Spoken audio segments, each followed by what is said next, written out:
दोस्तों सोचिए जरा, अगर लोकतंत्र का सबसे बड़ा त्योहार यानी चुनाव ही शक के घेरे में आ जाए तो जनता का भरोसा कहां जाएगा।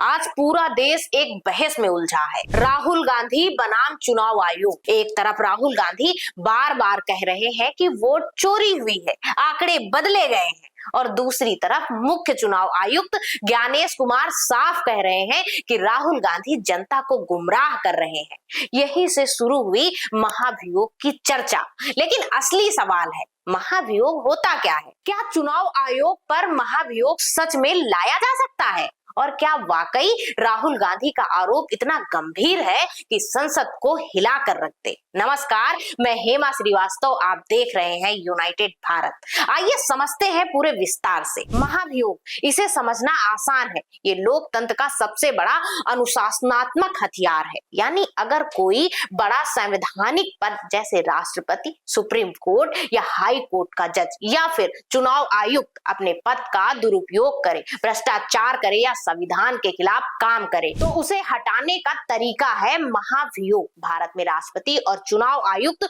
दोनों को हटाने की प्रक्रिया लगभग एक जैसी है। सबसे पहले संसद के किसी एक सदन में आरोपों का प्रस्ताव लाया जाता है, फिर एक जांच समिति इन आरोपों की पड़ताल करती है। अगर आरोप सही साबित होते हैं तो प्रस्ताव संसद के दोनों सदनों में रखा जाता है। और यहाँ सबसे बड़ी शर्त आती है, दोनों सदनों में चाहिए 2/3 बहुमत, यानी सरकार और विपक्ष दोनों के बड़े हिस्से को एक साथ आना होगा। इतिहास गवाह है, आज तक किसी राष्ट्रपति या चुनाव आयुक्त को महाभियोग से नहीं हटाया गया। साल 2009 में बीजेपी ने चुनाव आयुक्त नवीन चावला के खिलाफ महाभियोग की कोशिश की थी। 150 से ज्यादा सांसदों ने याचिका दी थी, लेकिन संख्या बल न होने के कारण मामला आगे नहीं बढ़ सका।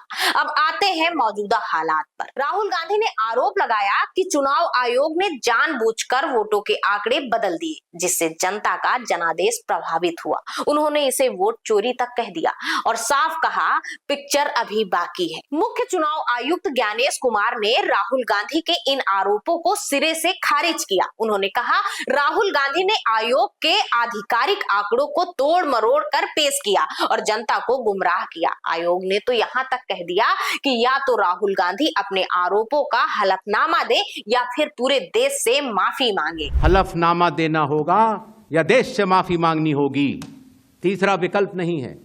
आपके माध्यम से मैं ये भी कहना चाहता हूं, अगर 7 दिन में हलफनामा नहीं मिला तो इसका अर्थ ये सारे आरोप निराधार हैं और हमारे मतदाताओं को ये कहना कि वो फर्जी हैं, इसके ऊपर जो भी इस बात को बोल रहा है उसको माफी मांगनी चाहिए। अब इस सब के बीच सूत्रों के मुताबिक कांग्रेस और इंडिया गठबंधन के कुछ समर्थकों ने कहा कि अगर जरूरत पड़ी तो हम चुनाव आयुक्त के खिलाफ महाभियोग प्रस्ताव भी ला सकते हैं। लेकिन सवाल यह है, क्या सच में ऐसा हो सकता है? संविधान इसकी पूरी इजाजत देता है। मुख्य चुनाव आयुक्त को हटाने की प्रक्रिया बिल्कुल वैसी ही है जैसे सुप्रीम कोर्ट के जज के लिए होती है। यानी अगर गलत काम साबित हो जाए तो संसद के पास ताकत है उन्हें पद से हटाने की। लेकिन असली समस्या राजनीतिक गणित। महाभियोग तभी सफल हो सकता है जब लोकसभा और राज्यसभा दोनों में 2/3 बहुमत से प्रस्ताव पास हो। सोचिए जरा, आज की स्थिति में विपक्ष के पास इतना बहुमत कहां है? यहाँ तक कि साधारण बहुमत भी उनके पास नहीं है। और क्या सरकार कभी मान लेगी कि उनका नियुक्त किया चुनाव आयुक्त गलत है? यह लगभग नामुमकिन सा लगता है। इतिहास भी यही कहता है। 2009 में बीजेपी ने चुनाव आयुक्त नवीन चावला के खिलाफ महाभियोग लाने की कोशिश की थी। 150 से ज्यादा सांसदों ने राष्ट्रपति को याचिका भी दी थी, लेकिन संसद में संख्या बल न होने के कारण वह प्रस्ताव आगे बढ़ नहीं सका। नवीन चावला न सिर्फ पद पर बने रहे बल्कि बाद में मुख्य चुनाव आयुक्त भी बने। यानी साफ है, महाभियोग एक संवैधानिक हथियार जरूर है, लेकिन इसे चलाना आसान नहीं। इसके लिए चाहिए ठोस सबूत, विपक्ष और सत्ता पक्ष दोनों का सहयोग और सबसे बड़ी चीज, संसद में 2/3 बहुमत। आज की हकीकत में यह ज्यादा राजनीतिक दबाव बनाने की रणनीति लगती है। विपक्ष जनता को यह संदेश देना चाहता है कि आयोग पर उसका भरोसा टूट चुका है, लेकिन असली प्रक्रिया वहां तक पहुंचने से पहले ही ठहर सकती है। दोस्तों, लोकतंत्र की बुनियाद है विश्वास। अगर जनता को लगे कि चुनाव ईमानदार नहीं है तो लोकतंत्र की पूरी इमारत हिल जाती है। आज राहुल गांधी और चुनाव आयोग का टकराव सिर्फ एक व्यक्ति या संस्था का विवाद नहीं, ये सवाल है कि क्या हमारी संवैधानिक संस्थाएं सच में जनता की उम्मीदों पर खरी उतर रही हैं।